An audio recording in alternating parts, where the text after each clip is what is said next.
ফজরের সময় মসজিদে আজান হয়েছে, মসজিদ থেকে ডাক এসে গেছে হাইয়া আলাস সালাহ হাইয়া আলাল ফালাহ। একদিকে ডাক এসেছে আল্লাহর ইবাদতের, আবার শয়তান আরেক দিকে ডাকে, দুইজন দুই দিকে ডাক। মসজিদ থেকে ডাক আসছে কার? আল্লাহর ডাক, আবার শয়তানেরও একটা ডাক আসছে। শয়তানের ডাকটা কি? আল্লাহ রাসূল সাল্লাল্লাহু আলাইহি ওয়াসাল্লাম হাদিসের মধ্যে বলছেন, ইয়াকিদু শায়তানু আলা রাসিহি সালাসা ওয়াকাদিন। মানুষ যখন ঘুমায় তখন শয়তান মাথার পাশে এসে তিনটা ঘিরা দেয়, তিনটা ঘিরা দিয়ে শয়তান বসে থাকে। আপনি ঘুমাইতেছেন সুন্দর করে, শয়তান কিন্তু আপনার এই জায়গায় নাকের খাইশুমের মধ্যে, ইয়াবিতু শায়তান ফি খাইশুমিহি, শয়তান এখান দিয়ে ঢুকে এই জায়গায় বসে থাকে, আরামে বসে থাকে। এই জায়গাটা শয়তানের কাছে খুব মজা লাগে বসে থাকতে। এজন্য এখানে বসে বসে সে তিনটা ঘিরা দিয়ে বসে থাকে। এই জন্য আল্লাহ রাসূল সাল্লাল্লাহু আলাইহি ওয়াসাল্লাম সকালবেলা ঘুম থেকে উঠলে বেশি করে পানি দিবা নাকের মধ্যে, তো শয়তান এখান থেকে বাইরে যায়, শয়তানের বাইর করতে হবে এখান থেকে। আর নবী সাল্লাল্লাহু আলাইহি ওয়াসাল্লাম কিছু দোয়া শিখেছেন, পদ্ধতি শিখেছেন, শয়তান এর মাধ্যমে বের হয়ে যাবে। এখন আপনার শয়তানও একটা ডাক দিতেছে। শয়তান এখানে বসে বসে বলতেছে, সুন্দর করে ঘুমাও, লাইলুকা তবিলুন লাইলুকা তবিলুন, রাত্রি এখনো অনেক দূর বাকি আছে, অনেক লম্বা রাত, অনেক লম্বা রাত, অনেক দেরি আছে, ঘুমাও। বাস, শয়তান বলতেছে এই সকালবেলায় সারা রাত তোমার ভালো ঘুম হয় নাই, এখন ঘুমটা খুব ভালো হইতেছে, এখন একটু ঘুমাই নাও। এদিকে আল্লাহর ডাক আসছে মসজিদে। এখন একজন বান্দার মাঝখানে পরীক্ষার সময় হয়ে গেছে, সে কি আল্লাহর ইবাদত করবে না শয়তানের ইবাদত করবে? সেই যদি আল্লাহ রাব্বুল আলামিনের ইবাদত করে, তাহলে দুনিয়ার কোনো ঘুম, দুনিয়ার কোনো শীত, দুনিয়ার কোনো বিপদ আপদ, বৃষ্টি, কোনো কিছু তাকে বাধা দিতে পারবে না। সব কিছু রেখে, সব কিছু ফেলে দিয়ে সে আল্লাহর ডাকে সাড়া দিয়ে মসজিদে চলে আসবে। সে দৌড় দিবে মসজিদের দিকে, কারণ সে ইবাদত করে কার? আল্লাহ। আর যদি ইবাদত করে শয়তানের, তাহলে সেই উঠবে না, সে শুয়ে থাকবে। তাহলে এখানে পরীক্ষা হয়ে গেল, সে ইবাদত কি আল্লাহর করবে না শয়তানের করবে? শয়তান হলো সবচেয়ে বড় তাগুত। তাহলে যে শয়তানের ইবাদত করলো সে তাগুতের ইবাদত করলো। এবার তাগুতের পূজারি পাইছেন? কথা কয় না, পাইছেন? দেখবেন প্রত্যেক ঘরে ঘরে তাগুতের পূজারি। আমার ছেলে তাগুতের পূজারি, আমার স্ত্রী তাগুতের পূজারি, আমার নাতি তাগুতের পূজারি, আমার ভাই তাগুতের পূজারি, আমার বোন তাগুতের পূজারি। তাগুতের ইবাদত, ইবলিসের ইবাদত করতেছে। আর ইবলিস হলো সবচেয়ে বড় তাগুত। আর ঈমান আনতে হইলে তাগুতকে অস্বীকার করতে হয়। তাগুতকে অস্বীকার না করি, তাগুত লই বসে রয়েছি, আবার কই আমি ইমানদার, আবার ইমান লই কবরে যাইবে। তাগুতের ইবাদত করে, তাগুতের পূজারি হয়ে আবার ইমান নিয়ে কবরে যাবে, এই আশা করে বসে আছে।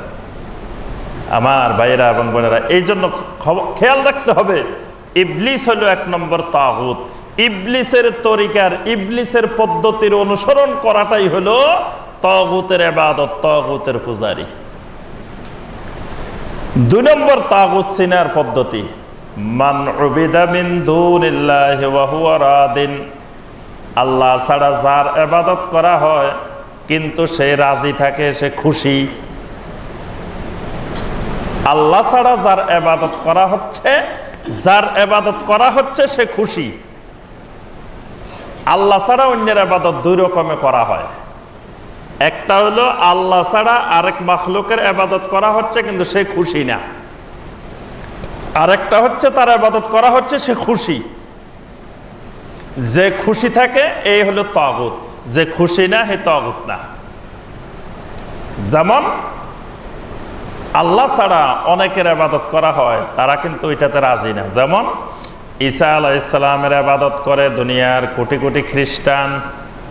ঈসা আলাইহিস সালামকে মাবুদ বানায় নিছে, আল্লাহ বানায় নিছে। কিন্তু ঈসা আলাইহিস সালাম দুনিয়ার মানুষকে কোনোদিন বলেন নাই যে তোমরা আমাকে রব বানাও, আমাকে মাবুদ বানাও, আমাকে আল্লাহ ছেলে বানাও। তারপরে আল্লাহ রাসূল সাল্লাল্লাহু আলাইহি ওয়াসাল্লাম যেদিন মক্কা বিজয় হলো, মক্কা বিজয়ের পরে আল্লাহ রাসূল সাল্লাল্লাহু আলাইহি ওয়াসাল্লাম মসজিদে হারামে প্রথমে ঢুকেন নাই। ওসমান ইবনে তালহা রাদিয়াল্লাহু তাআলা আনহুকে ডেকে বলছেন, ওসমান, বাইতুল্লাহর ভিতর থেকে 360টা মূর্তি অপসারণ করো, তারপরে আমি বাইতুল্লাহর ভিতরে ঢুকবো। ওসমান ইবনে তালহা রাদিয়াল্লাহু তাআলা আনহু কয়েকজন সাহাবীকে নিয়ে বাইতুল্লাহর ভিতর থেকে মূর্তিগুলো সরাইতেছেন।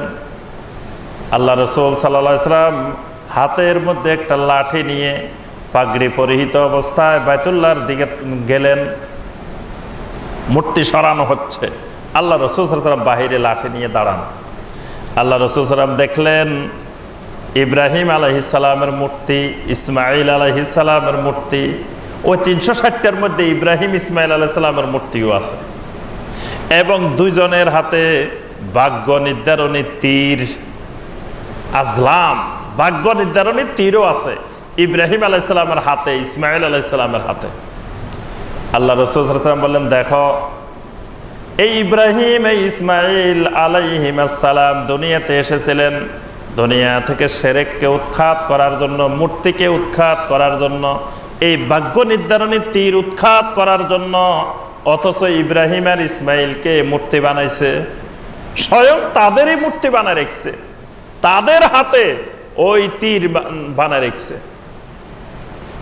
আল্লাহ রাসূল সাল্লাল্লাহু আলাইহি ওয়াসাল্লাম নিজের লাঠি দিয়ে আঘাত করে করে মূর্তিগুলো ভাঙছিলেন আর বলতেছিলেন, ওয়াকুল জাআল হাক্কু ওয়া যাহাকাল বাতিল ইন্নাল বাতিলা কানা যাহুকা। এই কথা বলে বলে মূর্তিগুলো ভাঙতেছিলেন। কিন্তু আল্লাহ রাসূল সাল্লাল্লাহু আলাইহি ওয়াসাল্লাম যতদিন মক্কা মুকাররমায় ছিলেন হিজরতের আগে, ততদিন মূর্তি ভাঙেন নাই। এজন্য সবসময় মূর্তি ভাঙা যাবে না। আর অমুসলিমেরা মূর্তির ইবাদত করবে, সেগুলোও ভাঙা যাবে না। এগুলো তাদের ধর্মীয় অধিকার, ধর্মীয় স্বাধীনতা। কিন্তু মুসলমান মূর্তি পূজা করবে, মূর্তির ইবাদত করবে, এইগুলো ভাঙতে হবে। তবে এগুলোও নিজেরা ব্যক্তিগতভাবে ভাঙা যাবে না। এগুলো ভাঙবে কে? রাষ্ট্র, প্রশাসন, যারা প্রশাসনের দায়িত্বে থাকবেন তারা ভাঙবেন, ব্যক্তিরা ভাঙতে যাবে না। ব্যক্তিরা ভাঙতে গেলে সামাজিক বিশৃঙ্খলা তৈরি হবে, সমাজে ফিতনা ফাসাদ ছড়িয়ে পড়বে। এই জন্য যারা মুসলিম শাসক তাদের উপরে দায়িত্ব, কর্তব্য এগুলা ভাঙ্গার। কিন্তু অমুসলিমদের গুলা ভাঙ্গা লাগবে না। অমুসলিমেরা তারা তাদের ধর্ম যেটাকে মনে করে সেই অনুযায়ী তারা করবে। আমি যে কথাটা বলতেছিলাম, আল্লাহ রাসূল সাল্লাল্লাহু আলাইহি ওয়াসাল্লাম এখানে দেখাইলেন যে ইব্রাহিম আর ইসমাঈল আলাইহিস সালামের মূর্তি আছে, কিন্তু মানুষ তাদের ইবাদত করছে। তো ইব্রাহিম আলাইহিস সালাম আর ইসমাঈল আলাইহিস সালামকে রাজি না, এজন্য তারা তাগুত না। আজকে দেখেন বাংলাদেশে শাহজালাল রহমতুল্লাহ আলাইহির ইবাদত করা হয় না? শাহজালাল রহমতুল্লাহ আলাইহিকে কেন্দ্র করে সেজদা করে মানুষ, শাহজালাল রহমতুল্লাহ আলাইহির ইবাদত করতেছে, শাহপরান রহমতুল্লাহ আলাইহির ইবাদত করতেছে।